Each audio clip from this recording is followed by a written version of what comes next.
All human beings have the capacity to hate, but what provokes feelings of hate or pushes us to commit acts of violence? I want to understand the tools that incite, amplify, and spread hate.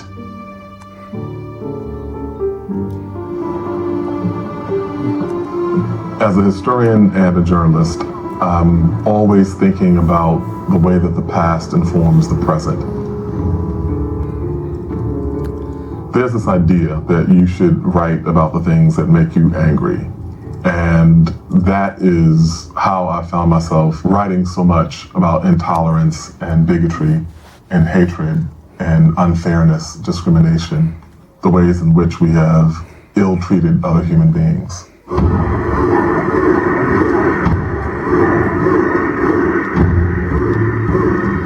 It seems as if there are tools that make it easier to get people to behave in ways that are inhumane, that are hateful, that are violent toward other human beings. There are charismatic leaders who can use those tools and tactics to convince people to do things that are contrary to how they might have acted under other circumstances. They're bringing drugs, they're bringing crime, they're rapists. Why do you hate us? Because we're Mexicans? We're honest people right here. Rapists? And also there's media, that we can receive a kind of slanted, propagandistic view of the world. Donald Trump's not going to let illegal aliens come to the country and murder our women. Because it happens all the time, and sadly people are murdered all the time by illegals. Donald Trump is turning this nation into Nazi Germany. We've seen our media become more partisan and polarized, speaking to one side or the other. Extreme positions have become the norm. Rumors and conspiracy theories reinforce our divisions and stoke our deepest fears. How many more Americans must die or be maimed in the name of political correctness? Why we have a government in the first place? Its main job is to protect us from foreign and domestic thugs. This guy is the most deeply racist guy that we've had out in the open, with the exception of actual Grand Wizards of the KKK and neo-Nazis, etc. And he's the president. The power of propaganda is insidious. It doesn't just affect how we think, it can push us to actions as well. One of the clearest examples in recent history is what happened during the genocide in Rwanda.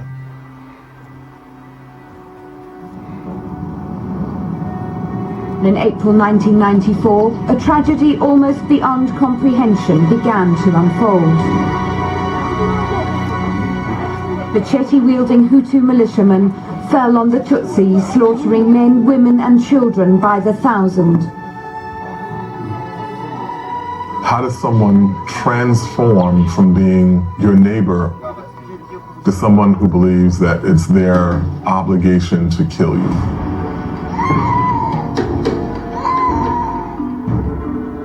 In Rwanda, we couldn't really imagine that we would get at the level of killing about 1 million people in 1994.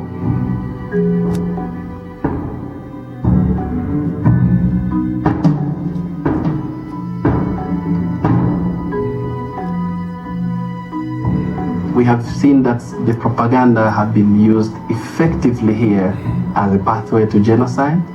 The propaganda kills. As so often happens, the propaganda drew on tribal divisions that were manipulated many years earlier. Long ago, in colonial period, the Belgians came here and they find that Rwanda is a very united society, so we had to divide us. So they created an identity card, where it was clearly marked that you're Tutsi or Hutu and Twa. And the basis was very simple. If you have more than 10 cows, you're Tutsi, and if you have less than 10 cows, you're farmer, you're Hutu, and then you remain like that for generations. So we start to see each other as different people. So this created tension between the Hutus and Tutsis. For months, Hutus in the government have waged a hate campaign against the outcast Tutsi minority in the media. ariko twavuga ko power y'umuntu wese tugomba kuyigaragaza dutabara Uburundi. Umuhutu power!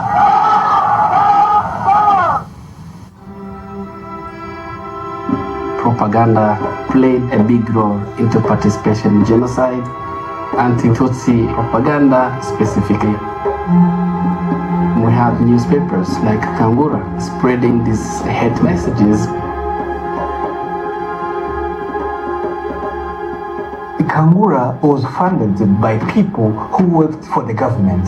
So it was channeling the narrative that the politician couldn't speak up. And it was cheap. Everyone who worked could buy a newspaper. We had also radio LTLM, which really spread hatred.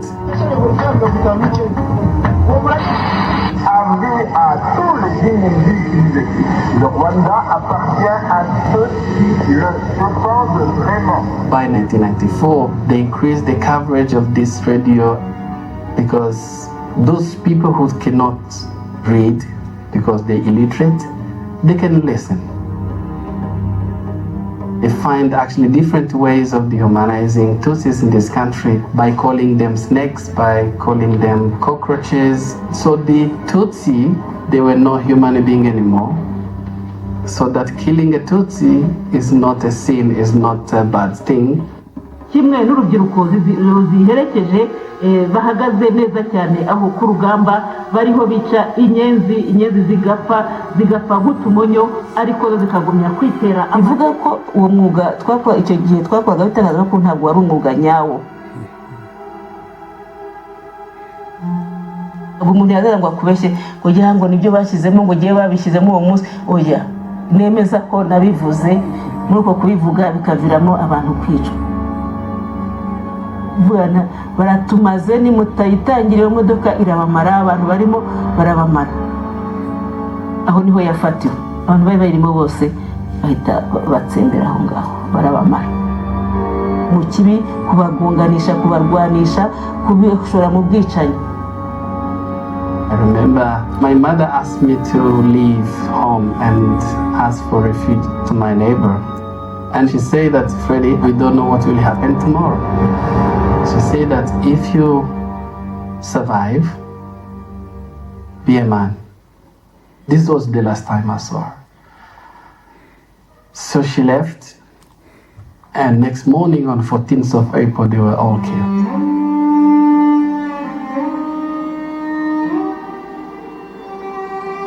There are lots of reasons to think that dehumanization would have played an important role in the genocide in Rwanda.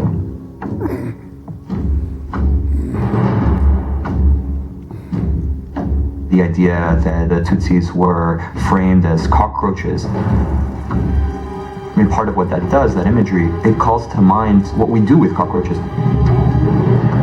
We exterminate cockroaches. You know, when we think about what it means to be human, a lot goes into that. Humans, as compared to other animals in general, you know, we tend to think of ourselves as having more complex mental capacities.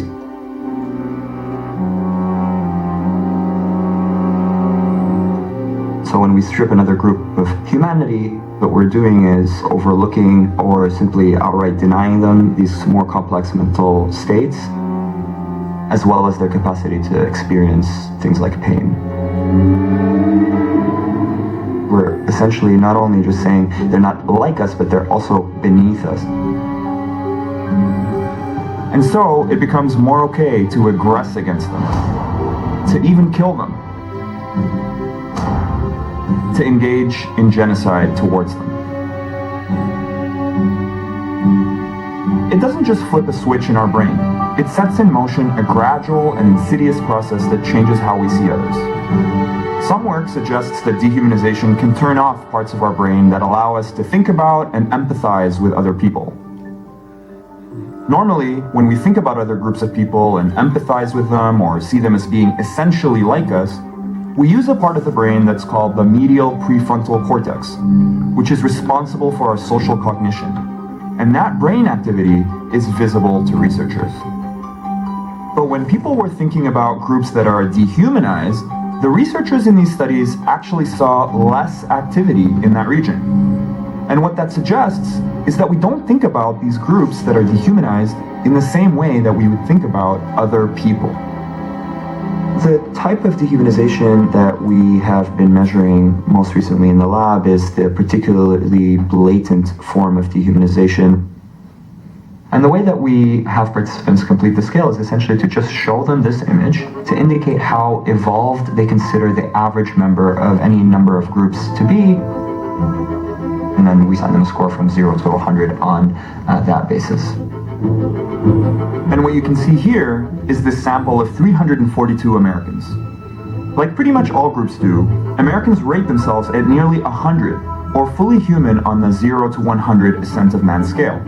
But when we're looking at their average rating of Mexican immigrants on that same scale, we see that they rate Mexican immigrants at only around 75. We have a number of samples looking at perceptions of Muslims in Europe. We see that they rate Muslims right about in the mid-60s. And what we find is that the lower people are rating Muslims, the more likely they are to also see Muslims as barbaric, as savage, as lacking a series of qualities that we would think of as central to full humanity. Dehumanization played an important role in the exploitation of indigenous people in the United States,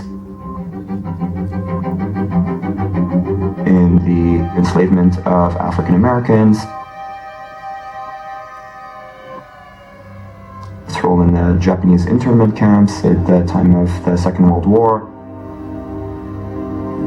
Even today, these aren't people. These are animals.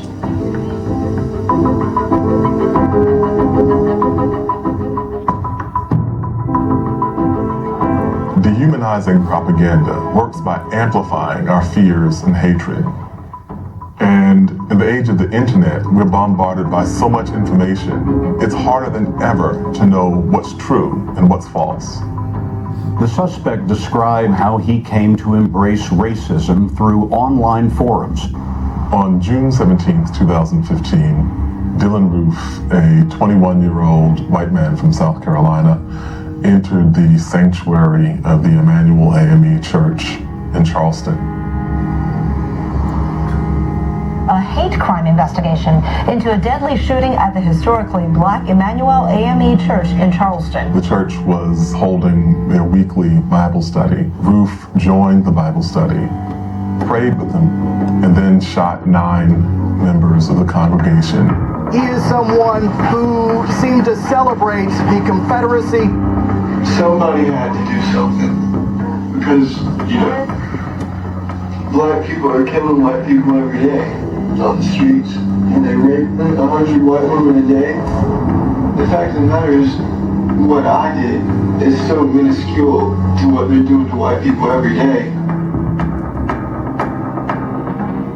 One of the things that was interesting was that there was a huge deal of inquiry around how he became radicalized and what led him to take these actions. How long you felt this way? First thing that I would say woke me up, would be the Trayvon Martin case. I kept hearing about this kid, and I'm like, eventually I decided to, look his name up, just type him into Google, you know what I'm saying? I want to know, is there somebody else involved? Is there somebody that nurtures you and led you down this path? Or was this just Dylan? It's pretty much just the internet, Yeah. All the information's there for you. Sophia Noble wrote a really fascinating book called Algorithms of Oppression. These are the images directly from the book. I asked her for the specific ways that hate groups and bigotry flourish on the internet, and how Dylan Roof, when he began searching about black on white crime, found the particular results, the inaccurate results, that he said drove him to believe he had to commit the act of violence that he did. One particular incident that you examined in the book, Dylan Roof, you talk about how there is a connection between his understanding of race and what's happening on the internet. He talks about how he's trying to make sense of the news coverage of Trayvon Martin and George Zimmerman.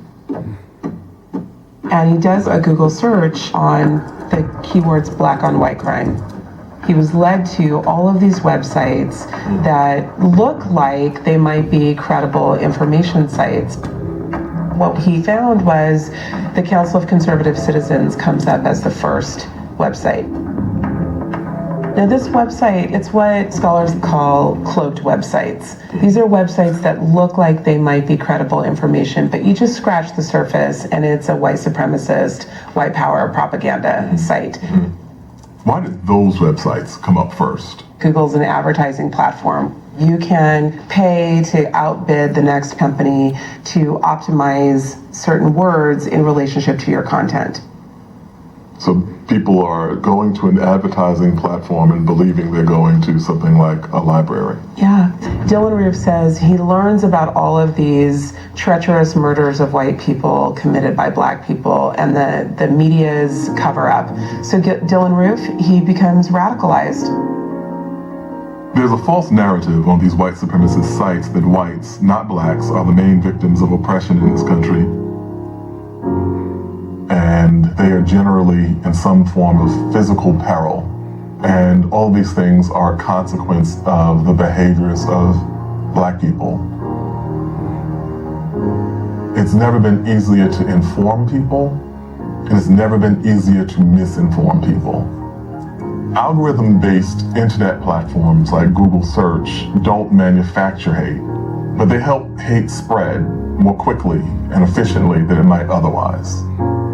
On these effective online platforms, any group or individual who wants to stoke hate and fear can employ a huge array of tools, including coded language, images, and symbols. Shani Gilchrist is a columnist for the Charleston City paper. She lived a half block away from Emmanuel AME during the trial. It was apparent that there was much more to this story than simply a single hate-filled individual. I wondered if you could tell me what it was like for you to be in the courtroom in close proximity to Dylan Roof. There was no way to separate journalist Shawnee from black woman from South Carolina. Shawnee. What did you make of Dylan Roof's fixation with symbols of the Confederacy? The Confederate flag was used by Roof to justify his actions because people who are looking for something to cling to and they don't know where to turn, and it's hate-based and ignorance-based, all they have are symbols. The tangible things aren't going to justify that level of hate. So after the murders, people wanted to jump in and get rid of that symbol. The Confederate flag is coming off the grounds of the South Carolina State House.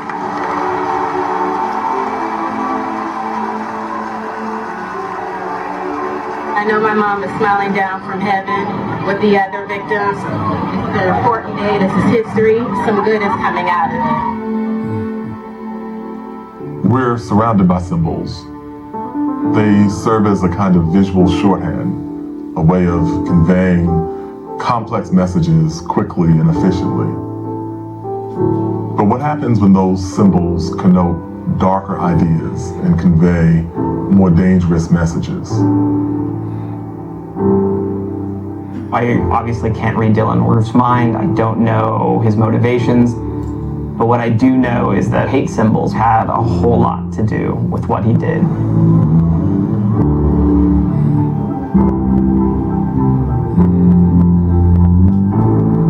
Hate symbols are pieces of iconography that signify to one group that you do not belong. And they simultaneously signal to another that you are one of us, that you do belong.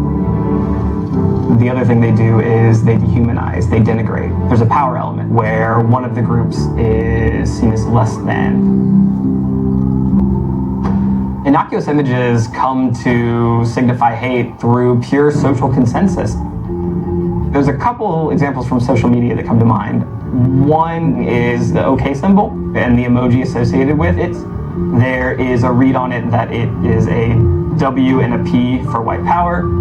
There's a kind of humor that's shared online where you can't really tell if someone's being serious or not.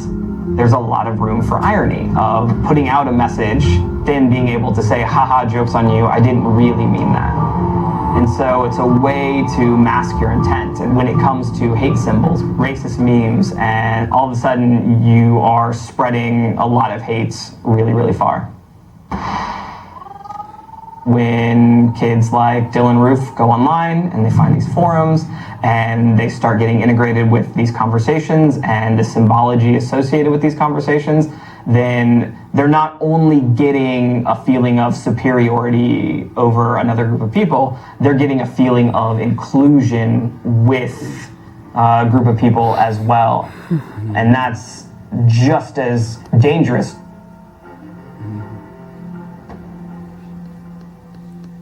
And I think those symbols convey that really, really, really strongly.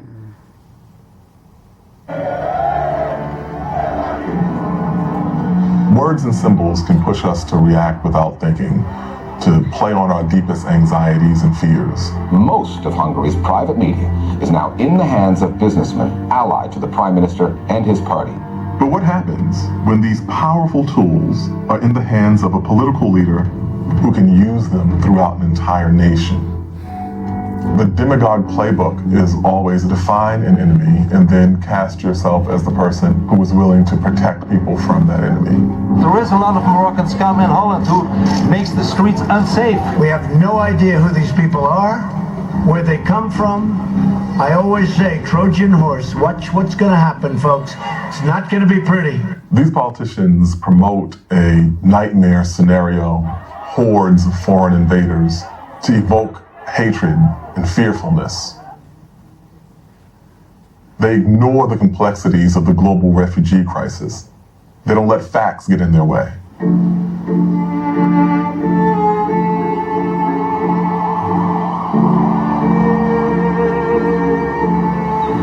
De mindközül a legnagyobb veszély, hogy bevándorlók milliói fenyegetnek délről. Ha jönnek a betelepítések, hiába lesz gazdasági növekedés. When Viktor Orbán, Hungary's prime minister, ran for re-election in April of 2018, support for his party seemed to be declining. In what many saw as a cynical move to garner votes, he began amping up xenophobia with extreme rhetoric and a full arsenal of propaganda techniques. The current government is trying to win the election. They have one message: this party keeps migrants out. Afrika felől sok 10 millió ember akar bejutni Európába. Határzárat építettünk fel, napokban jártam ott, azt megnéztem. Vagyunk, de ezek a hullámok, ezek csak lecsitulnak átmenetileg, aztán újra és újra föl fognak majd horgadni. Tehát But the problems caused by migration are not real. There was an article about how many refugees we caught in March. It was like 5 people, if I'm right. No one wants to come to Hungary. Case closed. Ismét Magyarország sorsáról döntünk, és ezen a választáson nem 4 év lesz a tét.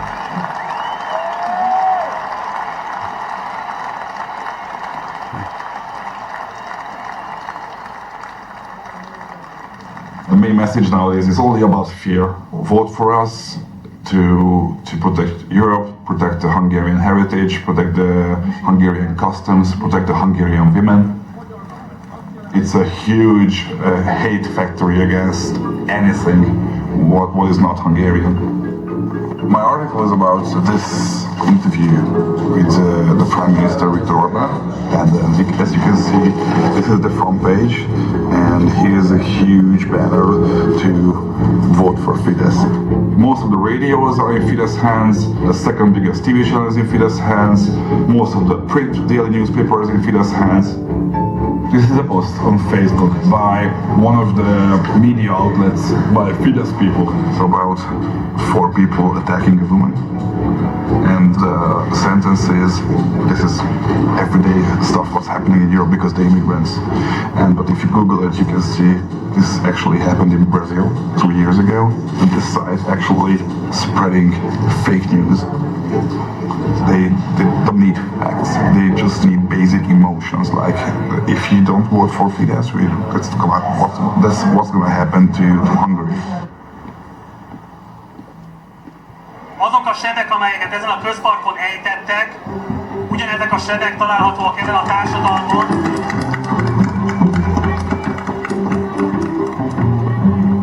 6 weeks leading up to the elections, there was a vote for a mayor in a town which is very much controlled by the current governing party, and they lost.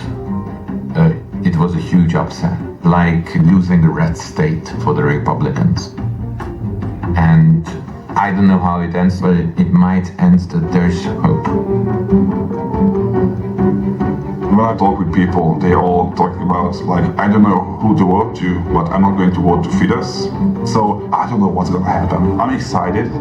I'm very excited. This is going to be a very exciting elections.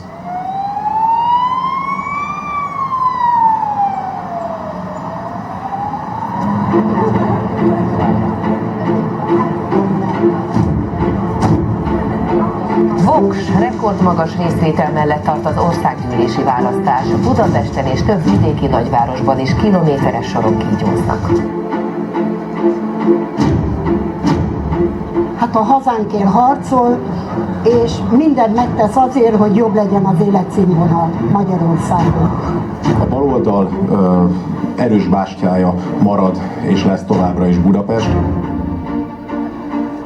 Már Nyugat-Európa is rá fog jönni, hogy azokat, akiket mi be akarunk engedni, azok között bejönnek a terroristák is. A szavazatokban látszik, a Fidesz 49,15%-on áll. Abban, hogy Orbán Viktor állt ki a hazáért, hogy ne engedjenek be migránsokat, és hogy ő volt az egyetlen, aki...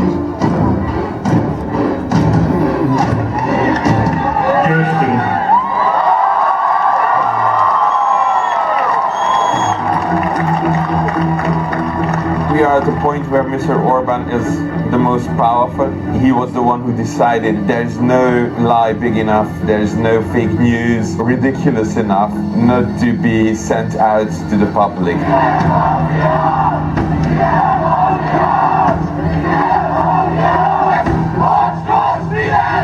It was made worse, I think, by Trump. Victor Orbán, I think, is a hero. He's a hero to the populist nationalist movement throughout the world. By the way, I think President Trump, very much goes along the lines of what Victor Orbán's doing. If you create an atmosphere that creates hate, it's going to be really hard to reverse. This country is more bitter, more divided, and more hateful today than it was yesterday.